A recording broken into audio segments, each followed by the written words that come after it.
The unexpected return. Some loves aren't meant to be gentle. They arrive like storms, tearing through carefully built walls, leaving nothing but raw truth in their wake. For Sienna Reeves, love had once been a wildfire that consumed everything. Now, standing in the doorway of her childhood home in the mountains of Colorado, she wondered if she'd ever truly escaped the burn. Sienna was 32, a successful architectural photographer whose work took her across continents. She'd built a life of careful independence. Each frame she captured a testament to her control, her distance, her safety. Her auburn hair was shorter now, practical. Her gray eyes had learned to guard their secrets. She'd left this small mountain town 10 years ago, running from memories that still haunted her dreams. But death doesn't care about your careful plans. Her father's sudden passing had brought her home, and with it the inevitability of facing him. Callum Drake, the man who'd once held her heart so completely that when he let it go, she'd shattered into pieces she was still finding. The funeral was tomorrow. Tonight, she needed to sort through her father's things in the old cabin, to find some semblance of closure before facing the town that remembered her as someone she no longer was. The November air bit at her skin as she unpacked her rental car, each breath visible in the fading light. Snow threatened in the heavy clouds overhead. She was pulling boxes from the trunk when she heard the truck, that specific rumble of an old Ford engine that she'd recognize anywhere, even after a decade. Her hands froze on the cardboard, her entire body tensing. No, not yet. She wasn't ready. The truck door slammed, footsteps on gravel. Then his voice, deeper than she remembered, rougher around the edges. Sienna.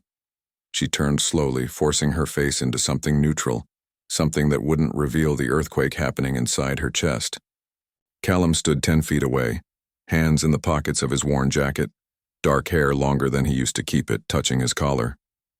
He'd always been tall, built like someone who worked with his hands, but time had carved him into something more solid, more present. His blue eyes, once so full of dreams, now carried shadows she didn't recognize. Callum. Her voice came out steadier than she felt. What are you doing here? Your aunt called. Said you might need help with the cabin. He didn't move closer, didn't smile. I'm sorry about your dad. He was a good man. The kindness in his voice almost undid her. She swallowed hard, gripping the box tighter. Thank you, but I don't need help. Sienna, it's going to snow tonight, heavy. You shouldn't be out here alone. I've been alone for 10 years. I think I can manage one night. The words came out sharper than she intended, and she saw him flinch. He nodded slowly, jaw tight. Right, of course, but he didn't leave.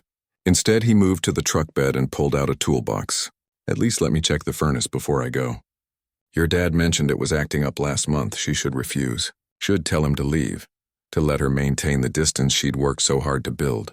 But the temperature was dropping fast, and pride wouldn't keep her warm if the furnace died in the night. Fine, but then you leave. They worked in strained silence, Sienna unpacking boxes while Callum disappeared into the basement. The cabin felt smaller than she remembered, filled with ghosts of who they'd been.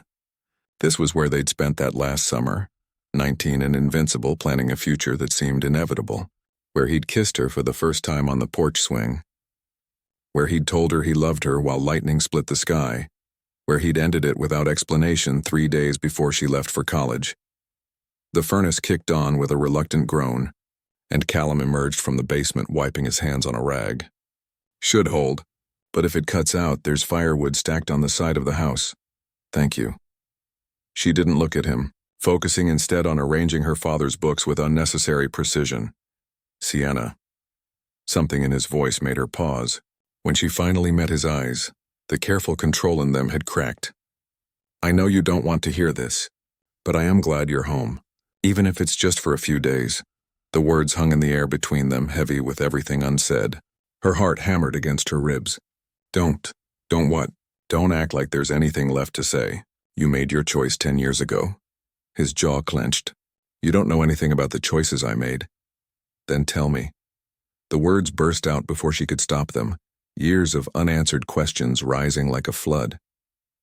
Tell me why you just walked away. Why you looked me in the eye and said we were done, that you'd made a mistake, that what we had wasn't real. Sienna, no. You don't get to show up here and be cryptic. You don't get to look at me like that, like there's still something between us, isn't there? He took a step closer and she could smell him now. wood smoke and cedar, and something uniquely him that made her knees weak. Tell me you haven't thought about it. About us. About what we could have been. She forced herself to hold his gaze. We were kids, Callum. What we had was a summer romance that burned out. That's all? You're lying. Another step. They were close enough now that she could see the flecks of silver in his blue eyes, could count the new lines around them. I've gotten good at reading people over the years. And you, Sienna Reeves, are lying through your teeth. Her breath caught. The air between them felt charged, dangerous. You need to leave. Do you want me to? His voice dropped lower, intimate. Because if you look me in the eye and tell me you feel nothing, that standing this close to me doesn't make your heart race. I'll walk out that door and I won't come back. She should do it. Should lie and save herself. But her body betrayed her, swaying slightly toward him, drawn by a gravity she'd been fighting for a decade. This is a bad idea. I know. His hand lifted, hovering near her face but not quite touching. But I need to know, Sienna. Is there any part of you that still wants this? That still wants me? The truth was, she'd never stopped. Through every relationship that failed, every city she ran to, every photograph she took of other people's love stories, she'd been haunted by him, by them, by the ghost of what they'd been. Yes. The word came out as barely a whisper. Damn you, yes. Something broke in his expression. Relief, hunger, pain, all mixing together. His hand finally made contact, cupping her jaw with a gentleness that contrasted sharply with the intensity in his eyes. Then let me explain. Let me tell you everything. You deserve the truth. Outside, the first snowflakes began to fall, truths between the storm. The snow came fast after that, transforming the world outside into a wall of white. Sienna watched it through the cabin window while Callum built a fire. The reality of their situation settling over her. They were snowed in. Alone. With 10 years of unresolved history crackling between them like the logs in the fireplace. She made coffee mostly to have something to do with her hands. When she brought 2 mugs to the living room, Callum was sitting on the floor back against the couch staring into the flames. She handed him one and sat in her father's armchair, maintaining distance even as every cell in her body wanted to close it. You said you'd explain, she said quietly. He nodded, wrapping his hands around the mug. I don't know where to start. The beginning. Why you ended it. He was quiet for so long she thought he might not answer. Then my father got sick that summer. Really sick. Cancer. He didn't tell anyone outside the family. Didn't want people treating him differently. His voice was rough. He had maybe a year, they said. And he needed me. Sienna's breath caught. She'd known Callum's father. A proud man who'd raised 3 boys alone after his wife died. Callum, I'm so sorry. But why didn't you tell me? Because you had Berkeley waiting for you. A full scholarship. Your whole future mapped out, and it was brilliant, Sienna. Everything you'd worked for. He looked at her then, and the pain in his eyes made her chest ache. I couldn't ask you to stay. Couldn't let you give up your dreams to watch my father die in this small town. That should have been my choice. I know. He set down the mug, running a hand through his hair. I know that now. But I was 19 and terrified and convinced I was doing the noble thing. So I pushed you away, made you hate me so you'd leave without looking back. The pieces were falling into place, and with them came a wave of emotions she'd suppressed for years. Anger at his choice, grief for what they'd lost, understanding of the impossible position he'd been in. What happened after? He lasted 16 months. I took over the family construction business, raised my youngest brother through high school. By the time life settled, you were in New York, building your career. I convinced myself you were better off without me. Sienna set her own mug down, her hands shaking slightly. You don't get to decide what's better for me, Callum. Not then, not now, I know. Believe me, I've learned that lesson. He shifted, turning to face her more fully. I've made a lot of mistakes, Sienna. Letting you go is the one I regret most. The confession hung between them, raw and honest. Outside, the wind howled, rattling the windows. Inside, the fire cast dancing shadows across Callum's face, and Sienna saw the boy she'd loved overlaid with the man he'd become. Stronger. Weathered by loss and responsibility. But still him. Still the person who'd made her believe in something bigger than herself. I built a whole life without you, she said softly. Convinced myself I didn't need anyone. That being alone was safer than risking that kind of pain again. Did it work? She laughed, but there was no humor in it. No. Every relationship I tried failed because I kept comparing them to you. To us. To something I'd convinced myself was just youthful fantasy. Callum stood, moving closer but stopping just out of reach. It wasn't fantasy. What we had was real. Maybe the realest thing I've ever known. Then why does this terrify me? She stood too, unable to sit still anymore. Why does standing here with you feel like I'm about to jump off a cliff? Because maybe you are. He closed the distance between them and she didn't step back. Maybe we both are. But Sienna, I've been playing it safe for 10 years, building other people's dreams while mine collected dust. And seeing you walk through that door today, I realized I'm tired of safe. I'm tired of half living. His hand found hers, fingers interlacing with a familiarity that made her ache. She looked down at their joined hands, at how perfectly they still fit together, and felt something inside her begin to crack. The careful wall she'd built, the protection she'd wrapped around her heart. What are you saying? Her voice barely rose above a whisper. I'm saying I never stopped loving you, that every woman I tried to date I measured against you and found wanting, that I still remember how you take your coffee, still catch myself thinking about what you'd say about a sunset or a piece of music. He lifted their joined hands, pressing them over his heart. I'm saying that if you'll give me a chance, if you'll let me prove that I'm not that scared kid anymore, I will spend every day showing you what we could be. Tears blurred her vision. What if it's too late? What if we've changed too much? Then we figure it out together. He used his free hand to cup her face, thumb brushing away a tear that had escaped. I'm not asking for promises. I'm just asking for a chance, for you to stay long enough to see if what we feel right now is real. The wind screamed outside, but inside the cabin everything had gone still. Sienna looked up into eyes that had haunted her dreams and made a choice. Not the safe one. Not the one that protected her heart. The one that felt like stepping into sunlight after years in shadow. I'm scared, she admitted. Me too. He smiled, and it transformed his face, making him look young again. Hopeful. But I think we're supposed to be. She closed the final distance, rising on her toes and pressed her lips to his. The kiss was gentle at first, tentative, a question being asked and answered.